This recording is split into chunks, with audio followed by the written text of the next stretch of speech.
Welcome to today's silver analysis. It is Monday, the 18th of July, 2011. Silver currently trading at around $40.50 per ounce, and it is Monday morning, 11 o'clock Eastern Time. We'll start off within the quarter day chart.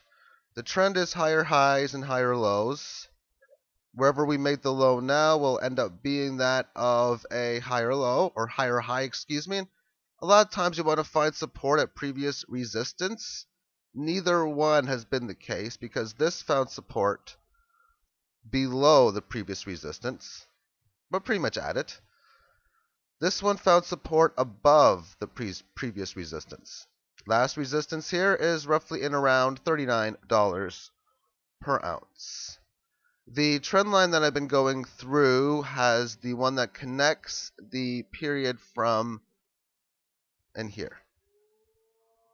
So we'll draw a line again. We'll see how close we are now to the top part of this band, because that's an area where oftentimes you establish a level of resistance. The market is getting overextended as we speak, but that doesn't mean that it is definitely going to stop going higher, and I guess it's time to sell the farm because it's not even close to that.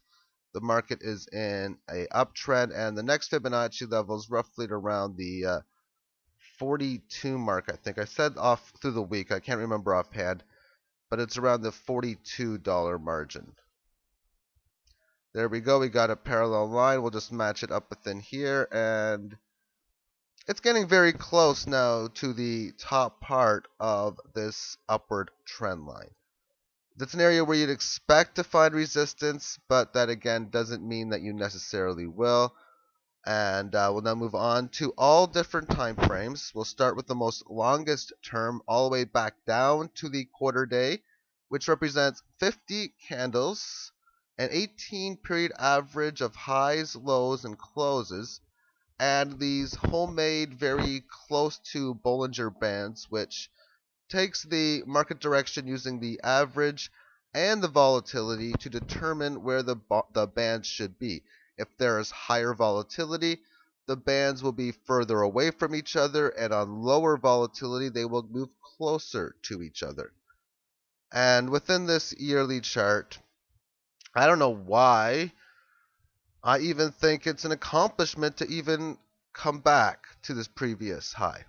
After all, if this was the high from 1980 and there's inflation, which is guaranteed, shouldn't we be at like 140 or 160 or something? Well, it's an advantage, I guess, if you are trying to get the cheaper prices and you can understand what manipulation or how the manipulation is in play.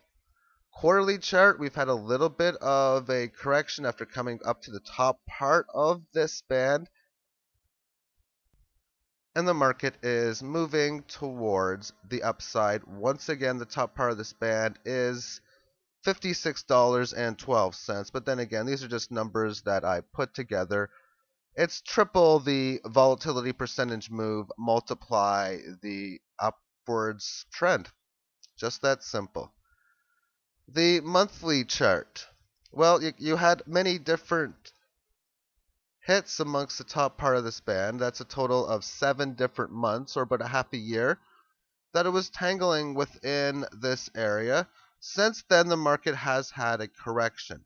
When you look at the size of the correction, just on the mere fact of what each red and green candle looks like, these two candles are like any other set of corrections that this market has had.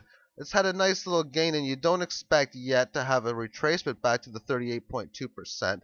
That level is now at 25, but you would like to have support at this level, which is the 18-period average of closes, highs, and lows. That level is at $34 an ounce this particular month, which means it came very close to that level. It's now lifting higher from that point.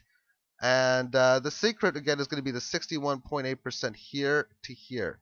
A confirmed break above this on this particular chart is going to be most likely what will be needed to bring this up to the next upward Fibonacci level of around $75 per ounce. On the weekly term time frame, breaking above this trend. We were in this range for quite some time. The longer you're in the range, the bigger the breakout or breakdown tends to be. We were in this range for about a little over 2 months. It's now just barely breaking above this range to the upside now. And again, if it could find support right or around where this resistance level is, that would be the ideal spot for it to come into play. On the daily chart, it definitely now was a bullish candle, this one that I was talking about. And it's one of those rare situations where a candle looking like this is bullish rather than bearish. Because many times when you have a situation where you rally and then come back and close roughly right around where you opened, that's not a bullish situation. But when you had a situation where it happened to be exactly at this Fibonacci line and pretty much right where this previous resistance was, that's telling us that we were coming back to that significant level of support. That's exactly what happened. It's now made a new high over this line and approaching this band again. The band right now is upwards to around $41 per ounce.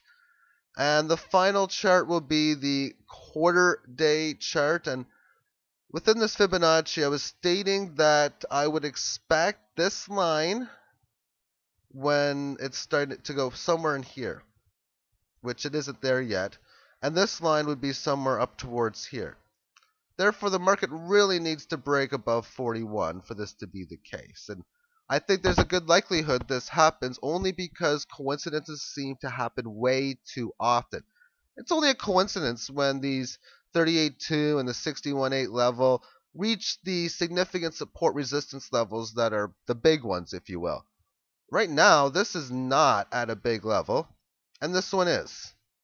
Therefore, for them to both be at a big level, the market has to go higher, so this line can match somewhere in here, which would bring this line to the upward part of this range.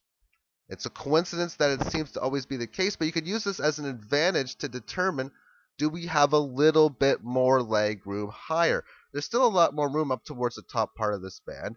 It's came back down to this this is a 20 period average on the 6 hour. Reason why this one is 20 is because that makes it a 5-day moving average.